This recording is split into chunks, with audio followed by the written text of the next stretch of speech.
과학교사 TV. 목적이 분명한 방송 과학교사 TV. 안녕하세요, 토마쌤입니다.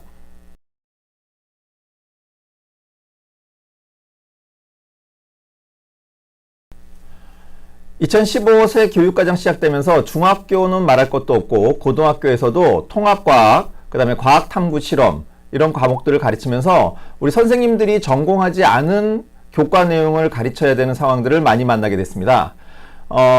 우리 가까이 있는 선생님 중에서 이런 질문을 제게 하더라고요. 제 전공은 화학이거든요. 그분은 화학을 전공하신 분이 아니었는데 순수한 물은 왜 전기가 통하지 않나요? 물론 그분이 대략적인 답을 몰라서 그런 질문을 하신 거라고 생각하지는 않습니다. 좀 더 근원적으로, 보다 화학적으로 그 답, 왜 물이 전기를 통하지 않는지, 순수한 물은 전기가 통하지 않는지를 알아야지. 그러니까 더 교과 지식을 또 조금 더 풍성하게 알아야지만 학생들 앞에 자신 있게 쓸 수 있을 거라는 생각에 좀 더 깊은 질문을 하신 거라고 생각을 하거든요. 그러니까 우리 선생님들의 질문은 인터넷 검색에서 나오는 그런 간단한 답이 아니라 그거보다는 좀 더 한 단계 더 들어가서 전공의 조금 깊숙한 부분까지 건드리는 그런 답들을 요구하시는 게 아닌가, 그런 생각을 합니다. 그래서 앞으로 과학교사 TV는 이런 선생님들의 궁금증들을 조금 더, 그러니까 인터넷에 돌아다니는 그런 쉬운 답 말고 그거보다는 한 단계 더 들어간 것까지 건드리는 그런 방송이 되려 합니다. 그러면 이제 바로 본격적으로 시작해 보겠습니다.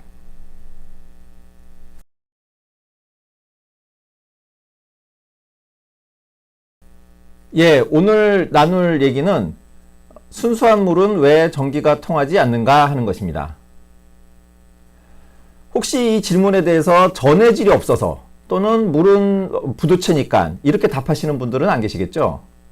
자, 이 질문에 대해서 보다 좀 더 체계적으로 답을 하려면 전기가 통한다, 즉 전류가 흐른다라는 물리적 의미는 무엇인지 한번 살펴봐야 될 것 같습니다.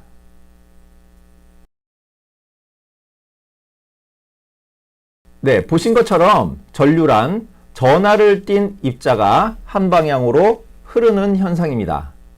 여기서 장치 하나 보여드릴게요. 잠시만요. 여기 요 장치는요, 일단 회로 구성 설명드릴게요.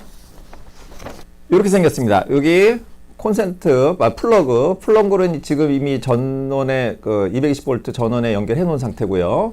안전을 위해서 여기 스위치 달려 있습니다. 그래서 스위치 온 한 상태에서 여기 금속 막대가 있는데, 이 금속 막대 두 개가 있는데 여기 두 개 사이에 전기가 통하면 여기 백열등에 전기가 들어올 수 있도록 구성되어 있습니다. 그러니까 보통 뭐 전도도 측정 장치, 크게 만든 전도도 측정 장치라고 볼 수 있습니다. 우리 실험실에는 우리 학생들이 쓰는 거는 조그만 LED로 만든 전도도 측정 장치 있잖아요. 근데 이거는 이제 시범 실험용으로 좀 더 크게 만들었습니다. 그리고 불도 환하게 들어오기 때문에 이거 가지고 이제 시범 실험을 하면 우리 학생들이 굉장히 좋아합니다. 자, 한번 확인해 보겠습니다. 안전을 위해서 여기 절연 장갑 끼겠습니다.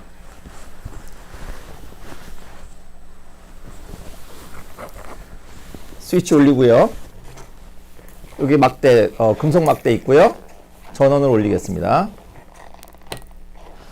자, 이 금속 막대 두 개가 접촉하면 여기 보이시는 것처럼 불이 환하게 들어옵니다. 혹시 이런 장치 만들어서 쓰실 계획이 있으신 선생님들은 할 때마다 이 스위치를 꺼주시는 게 좋아요.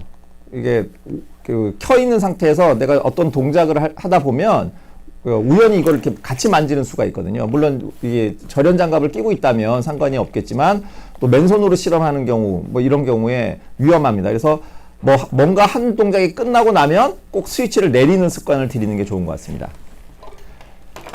여기 금속 있네요. 죄송합니다. 금속 약수저 있네요. 테스트를 한번 해볼까요? 예, 보는 것처럼 우리가 예상했던 것처럼 불이 환하게 들어오네요.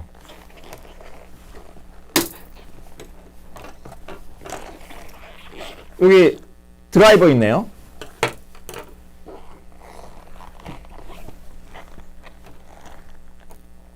예상한 것처럼 불이 환하게 들어옵니다.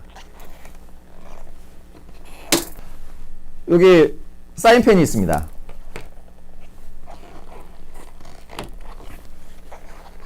사인펜의 외피 플라스틱으로 되어 있고 부도체네요. 전기가 통하지 않습니다.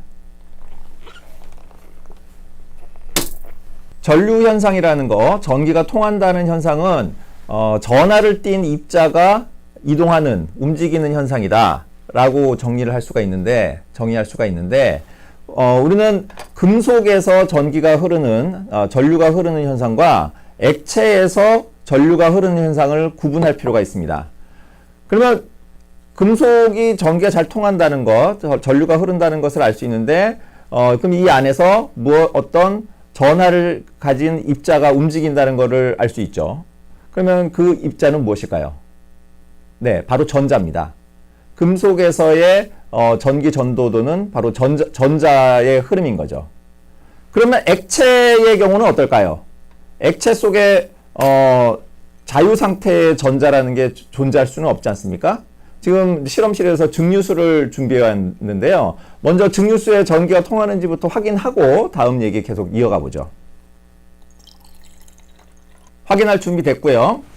전원 올리고 불 들어온다는 거 확인했고요. 증류수에 과연 전기가 통하는지 확인해 보겠습니다. 예, 역시 우리가 알고 있는 것, 예상했던 것처럼 증류수는 전기를 통하지 않네요. 전류가 흐르지 않네요. 액체에서도 전기가 통하려면 전하를 띤 입자가 필요하겠죠. 그런데 이제 순수한 물의 경우에는 아시는 것처럼 공유결합 화합물이다 보니까 물 자체는 전하를 띠지 않고, 순수한 물이라면 그 안에 다른 전하를 띤 입자가 있을 수 없다는 거죠. 순수한 물이고, 그런데 그 순수한 물은 공유결합 화합물이고 전하를 띠지 않는 정기적으로 중성이다. 그렇기 때문에 전기가 통하지 않는 거죠. 전류가 흐르지 않는 거죠. 물론 물이 극성분자여서 부분 음전화, 부분 양전화를 갖긴 합니다. 그래서 외부에서 전기장을 걸어줬을 때 그런 부분 전하에 의해서 물 분자는 배열할 수는 있죠. 그러니까 그 산소는 양극 방향을, 수소는 음극 방향을 향하는처럼 배양을 할 수는 있지만 얘네들이 어떤 이동을 하지는 않는 거죠. 그렇기 때문에 순수한 물은 전류가 흐르지 않는 것입니다.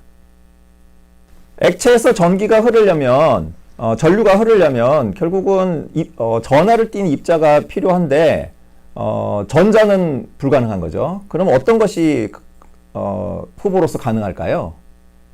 예, 바로 이온입니다. 알고 있는 것처럼요. 제가 소금, 염화나트륨을 준비해 왔는데요. 아까 확인했었던 증류수에 한번 녹여 보겠습니다. 네, 방금 소금, 염화나트륨 녹인 수용액을 테스트할 준비가 다 됐습니다. 스위치 올리고요. 불 들어오는 거 확인했고요. 네, 우리가 예상했던 것처럼 염화나트륨을 녹인 수용액은 전기가 잘 통하네요. 이 경우에 전류가 흐르는 현상은 바로 이온의 흐름, 그러니까 전하를 띠는 입자인 이온의 흐름이라고 우리는 정의하고 있는 것이죠.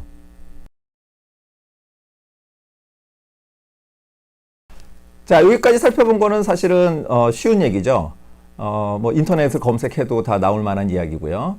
그런데 우리 그 질문을 하신 선생님, 왜 순수한 물은 전기가 통하지 않는다고 하는 것이죠? 라고 하는 선생님과 대화를 나누다 보니까 그 선생님이 이 질문을 한 포인트는 바로 앞에 자막에 보셨던 바로 물의 자동이온화 현상을 염두에 두셨던 거죠.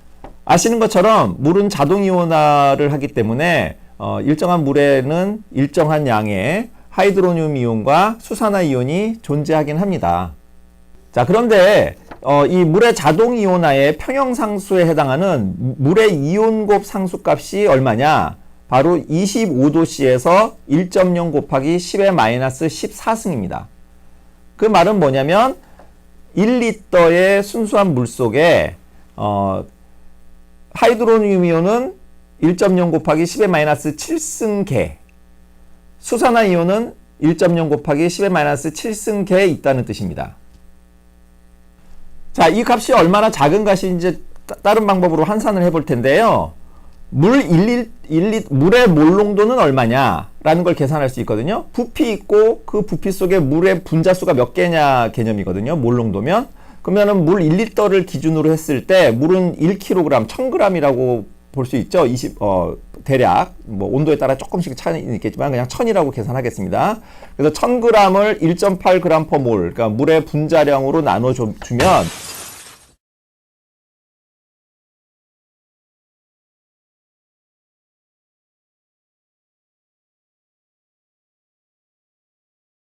위에 분자에 물의 몰수가 나오는 거죠. 1000g의 몰수. 그러니까 1리터분의 1000g에 해당하는 몰수가 바로 물의 몰농도가 됩니다.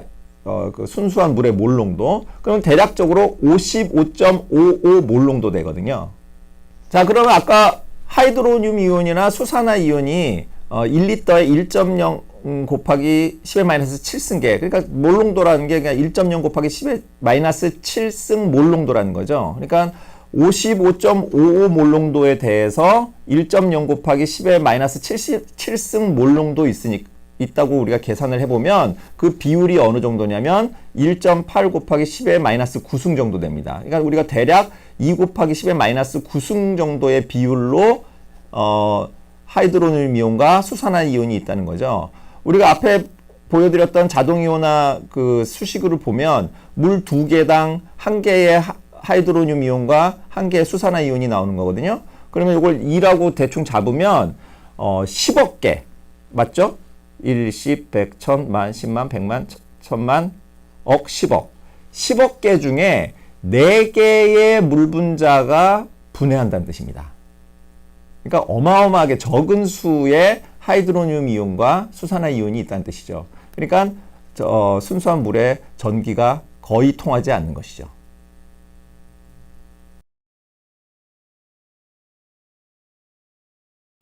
그럼 공유결합 화합물들은 모두 전기를 통하지 않느냐? 예외는 있죠. 흑연, 그래핀, 탄소 나노튜브 이런 것들은 전기를 통합니다. 물론 탄소의 공유결합으로 이루어져 있는 물질인데 말이죠. 자, 그런데 얘네들은 고체에서의 전기의 흐름, 전류 현상이다라는 것을 우리가 염두에 둬야 되겠죠. 금속의 전류 현상은 전자에 의한 것입니다. 그런데 물론 이 흑연 물질, 이 세 가지 삼형제들은 금속에서 설명하는 방법으로 설명할 수는 없지만 이 고체인 상태에서의 흑연, 그래핀, 탄소 나노튜브에서의 전류는 결국 전자의 흐름입니다.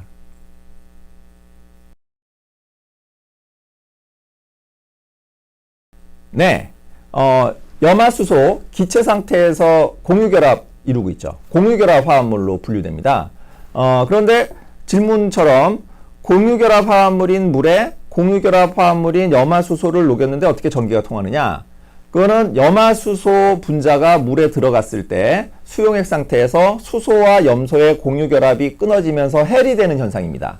그거는 결합과 관련된 이야기고요. 그 이야기를 하려면 얘기가 굉장히 길어집니다. 그래서 그 얘기는 이번 시간 말고 다음 동영상에서 이야기를 이어갔으면 합니다. 오늘 영상 어떠셨나요? 그냥 다 아시는 내용일 수도 있지만 그래도 뭔가 내용을 확인하는 그런 과정이었다 이렇게 생각해 주시면 고맙겠습니다. 앞에서 말씀드린 것처럼 과학교사 TV는 선생님들의 궁금증을 해결하는 방송이 되고자 합니다. 선생님들이 과학 수업 하시면서 잘 해결이 안 됐던 것, 의문이 가는 것 이런 거 요 앞에 쓰여져 있는 메일로 보내주시면 함께 고민 나누도록 하겠습니다. 제 전공은 화학입니다. 화학 쪽에 있는 화학 문제뿐만 아니라 물리, 생명과학, 지구과학 관련된 문제도 보내주시면 제 주변에 실력 좋으신 선생님들과 상의 나누고 도움 받아서 궁금증 함께 고민해 보도록 하겠습니다. 그리고 유튜브 출연자들을 찍는 거 보니까 이쪽에 구독 눌러달라고 하던데 저도 그거 부탁드리겠습니다. 많은 선생님들이 구독 눌러주시면 보다 더 좋은 방송을 만드는데 큰 힘이 될 것 같습니다. 앞으로 과학교사TV 많이 시청해 주시고요. 응원 많이 해주시고요. 구독 꼭 눌러주시고 좋아요도 꼭 눌러주십시오. 감사합니다.